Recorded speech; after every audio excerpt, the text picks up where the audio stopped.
Your turn. I have a quick question for you, which is, since you said you do not represent the party, but you're so close to the democratic thinking. And when President Obama took the White House, he made some overtures to the Islamic world. First speech in Turkey, the second one in Cairo. Do you think he lowered the temperature? Do you think today we are better off than we were 4 years ago in terms of U.S. Islamic world relationship? Well, I think I addressed that in my initial comments, and I said I'm not sure that I think we are for different But is it getting worse? Maybe it's the same. But I don't only think that's because the president came into office and there were issues we had to work on. It's become more complicated. It's become more complicated with the uprisings or with the spring or however you want to talk about the terminology, so it's more diffuse. It's like talking about the U.S. during the Cold War. Of course, it's more complicated when there's no longer the U.S. and the Soviets. Now you don't have, you have many groups, many individuals, many ethnic groups dealing in different countries. So I think it's made it more complicated. What I think has been the key weakness of President Obama's administration is the lack of the managing of these situations. It hasn't been that he's been interested in it. He has. But it took us a long time, and in many cases, nominations didn't go through. There are many young people in the White House. The average age is 28. I've criticized that heavily. Many people that I respect, Howard Dean, Wesley Clark, Tom Pickering, Stuart Eisenstadt. I mean, I'm not on the A list, but even if you consider me on a B+ list, all of us have been marginalized. So I think that there is a lack of hands. I mean, Ambassador Kurtzer notwithstanding, there are people around. But the fact is, I don't think it's a lack of interest on President Obama. I think it's partly a lack of experience, and I think it's partly that he's had the wrong people around him to manage the situation. Thank you very much. Is Talal around here? How much time do we still have? Maybe we can ask a few questions. I would like to open the floor. Anyone has a question, please say your name and your organization. Do we have mics to circulate? Please, the lady over here. Please make your questions straight to the point, quick, and no interventions, no speeches.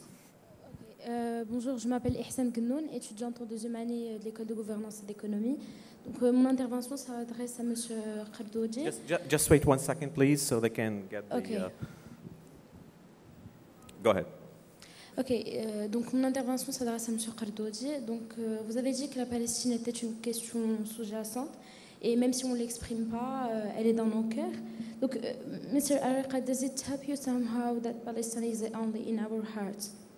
Je pense qu'on n'a pas besoin que la Palestine soit uniquement dans nos cœurs. Qu'est-ce qu'on a fait pour la Palestine? Qu'est-ce que le Maroc a fait pour la Palestine? Vous avez affirmé avoir été révolté par la suppression des subventions des États-Unis au niveau de l'UNESCO. Qu'est-ce que vous avez fait pour prouver, montrer votre soutien à la Palestine? Donc si vous n'avez pas de réponse, moi, monsieur, je vais vous dire qu'un sit-in a été organisé à Rabat sans l'aide d'organisations, ni d'associations, ni de quoi que ce soit pour montrer qu'on soutient la cause. Donc dans le prolongement de ma réflexion, je vais vous demander pourquoi la question palestinienne a perdu de son importance dans la société marocaine. C'est devenu une question banale. Tout ce qu'on voit tous les jours, c'est devenu banal. Donc voilà, merci. Merci. Mr. I think she addressed Mr. Raikat. You want to answer that, Saeb? I think she was addressing you. To you. Okay, please go ahead. Alors, je pense que vous êtes adressé à moi. But she mentioned both of you. Anyway, so feel free. Who wants to address the question? Non, alors, je voudrais répondre parce que c'est une question très pertinente et qui a été aussi dite par la dame qui est avec nous dans le panel. C'est vrai qu'il ne suffit pas de parler. Elle a dit il y en a marre de la rhétorique, il faut des actions. Et je suis tout à fait d'accord avec vous et avec elle que les pays arabes doivent non seulement parler, mais prendre des actions. Maintenant, pour répondre à votre question, je suis président de l'IMRI et j'ai fait une chronique et j'ai fait un appel aux pays du Golfe qui sont les plus riches pour tout simplement remplacer les crédits que donnaient les États-Unis. Je pense que c'est quelques millions de dollars. C'est vraiment pas énorme. Et je pense que l'Arabie saoudite, les pays du Golfe qui regorgent d'argent et qui le dépensent des fois d'une façon inconséquente, je pense que ça serait une excellente solution de dire, eh ben nous, on remplace les crédits. Et c'est vrai que c'est une, et je le répète, c'est une association scientifique, culturelle. Et donc, je profite de MEDays pour lancer à nouveau un appel à tous les pays arabes et aussi aux pays les plus riches de remplacer dans les meilleurs délais. Je voudrais que la presse reprenne cet appel pour que dans les meilleurs délais, on puisse couvrir les frais, parce qu'on parle même de suspension d'ici la fin de l'année des activités de l'UNESCO. Donc je lance un appel pour cela. Et pour terminer, je ne voudrais pas trop monopoliser la parole, les Arabes ont aussi l'arme économique qu'ils n'utilisent pas. Les États-Unis sont très sensibles au pétrole, au prix. Moi, j'étais aux États-Unis, ils ne parlent que de prix de l'essence, etc. Et nous avons, nous les Arabes, cette arme que malheureusement, on n'utilise pas. Il faut aussi toucher les intérêts américains pour qu'ils puissent changer de position. Il faut toucher les intérêts et donc il faudrait que cette puissance économique qu'ont les Arabes, ils puissent l'utiliser à bon escient pour la cause palestinienne. Merci. Thank you. We'll take two more questions. Do you have? I just want to repeat I asked one question, and I hope I come out of this panel one day I will receive an answer. I said when we got membership in UNESCO, the U.S. Congress suspended its aid to us, and the Israelis withheld our money. What did the Arab countries do to help me? I know that every one of them cheered me going to UNESCO and Security Council. I hope to start receiving answers, not from Arab students or Arab intellectuals, but from Arab decision makers. Thank you. Thank you. We'll take two more questions, please, because I think we have to conclude our panel. Yes. In the back, please. You have the microphone. Back to you. Please go ahead in the back, please. Okay. Good morning, everyone. Thank you. Your name and your organization, please. My name is Lamia Bazir from Al Akhawan University, and I have a comment on the concept of Arab. Let's go for the question and yeah, let's the question spare us the linked comments. to the comments. So I start with the comments. It's just I don't think there is any Arab awakening. The Arabs were not in a kind of coma and they suddenly awoken. I think that it is the authorities and the Western. Please go to the questions, please, because we don't have time. We have. So my question is about the empty rhetoric that is going on. Just before the demand for the integration of the Palestine into the UN, we saw that Turki Faisal posted on the Washington Post a kind of tribune, and he was directly talking to the US and saying that in case it rejects the adhesion of Palestine, it will have consequences on the Arab-US relationships. Do you think that this is just rhetoric, or would we have a reshaping and new paradigm in the relationships between the US and the Arabs after the rejection of the Palestinian state in the UN? Points made. Do we take two more questions and then we answer them all? Do you prefer that we do that? Please, right here. The gentleman right there, please. We'll take two more questions and then we'll conclude. Bonjour, permettez-moi de me présenter, Rehani Kamel, pharmacien, un simple citoyen étranger. Alors, normalement, je vais parler un petit peu de la démocratie. Cela suppose que des représentants démocratiquement élus représentent leur peuple. Et ce qu'ils disent exactement ce que disent leur peuple. Mais il y a des petits problèmes.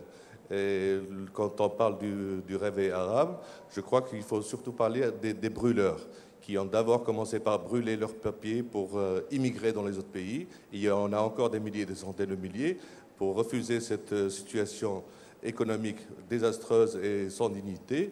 Et ils sont passés par se brûler eux-mêmes à tel point que pour faire montrer que ça ne va pas du tout. Alors je crois que il faut faire la dichotomie entre les préoccupations des dirigeants et les préoccupations de monsieur tout le monde. Parce que Partout dans le monde, je vois qu'il y a des gens qui, même aux États-Unis, il y a des gens qui disent money for jobs, not for wars. Même en Israël, il y a des gens qui parlent qu'ils veulent améliorer leur niveau de vie et tout ça, accès à la propriété et améliorer leur niveau de vie. Et dans le monde arabe, c'est des gens qui parlent, qui ont d'abord besoin de sécurité, qui ont besoin d'accès à la propriété, d'accès à une vie avec plus de dignité et plus de... Thank you. Thank you. We'll take one last question right here, and then I'll give 1 minute remark for every member of the panel, and then we conclude. Please, right here. Hello, I'm Bushra Ben Hida, the head of Geopolitical Institute of Research at SK School of Management in Casablanca, Morocco. So my question, could we explain the lack of equilibrium in the negotiation between Israel and Palestine by the absence of a strong Arab lobby in media? If so, how can this be if the MENA region includes rich petroleum countries? Thank you. Thank you. And last question, because I didn't see him and I promise you, and then we'll go to the panelists. And please make it quick and brief. شكرا. أولا no ثانيا. Please make it. Je dois aboutir à la question. Okay. Je dois أولا الثورة في تونس كانت مفاجئة ومذهلة وفتحت المجال لما أتى بعدها.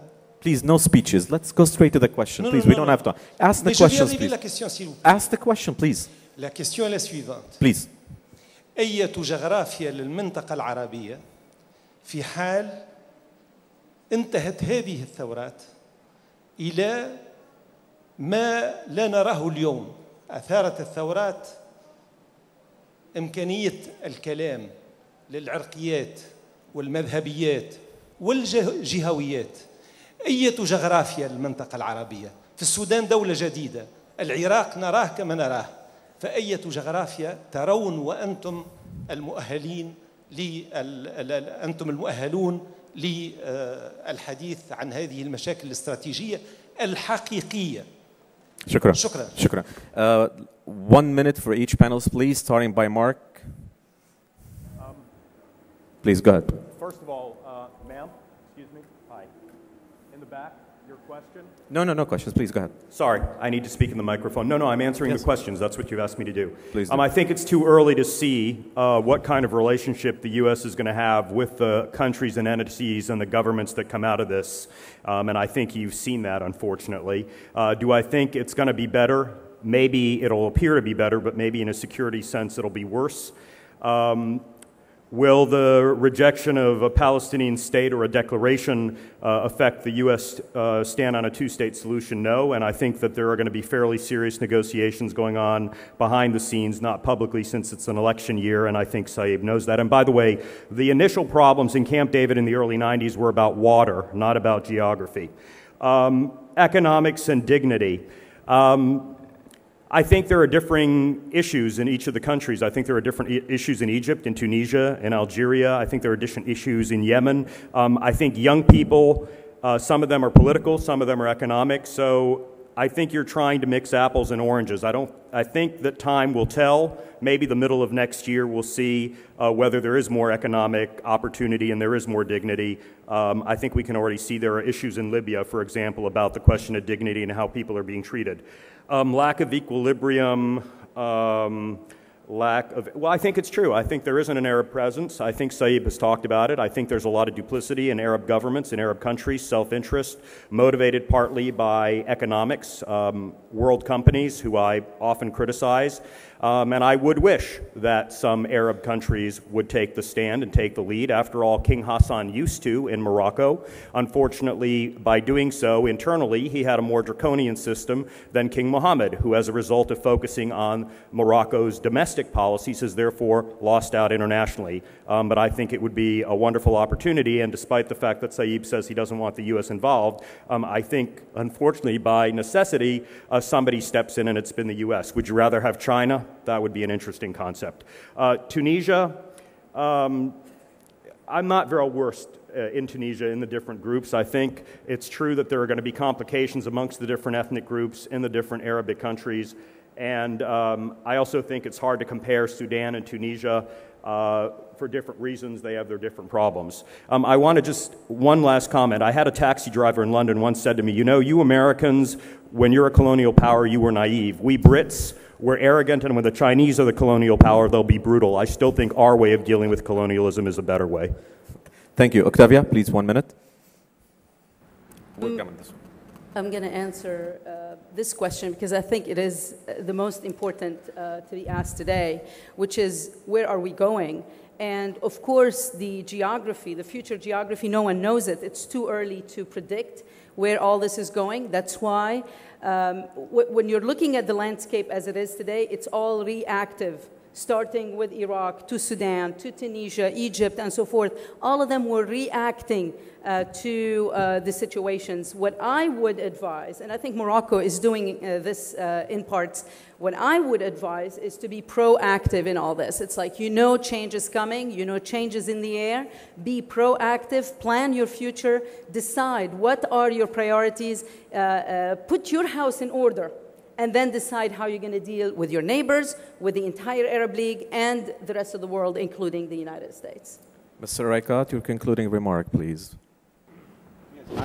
On the peace process, I said Arab Israelis and Palestinians must make the negotiations and the decision, which is true. Americans cannot negotiate for us.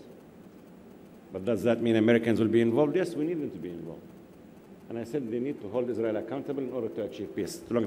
It's time for decisions now. It's not time for negotiations. And as far as the Arab awakening, you know, we Arabs أمة بلاغة إحنا بنحب الكلام يعني مش مهم التسمية. It's not important what we call Arab awakening, Arab Spring, as long as we ensure the substance, as long as we ensure that we deserve to have full democracy, human rights, women's rights, accountable, transparent system of governments. And that's very, very important to understand that one authority, one gun, the rule of law are the basis for any democracy. As far as the gentleman question, I thought that Sudan was split before the Arab awakening taken to the streets. There was an agreement done 5 years ago, before in the referendum. And I thought that Arab leaders have sustained themselves by division of Kurds, Sunni, Shiites, Alawites, this, that. The essence of governments and leaders employing the diverse societies is the fact that we need to treat ourselves in a manner whereby we all equal under the rule of law, not because we're Sunnis or Shiites or Christians or Muslims or blacks or whites. That was done before.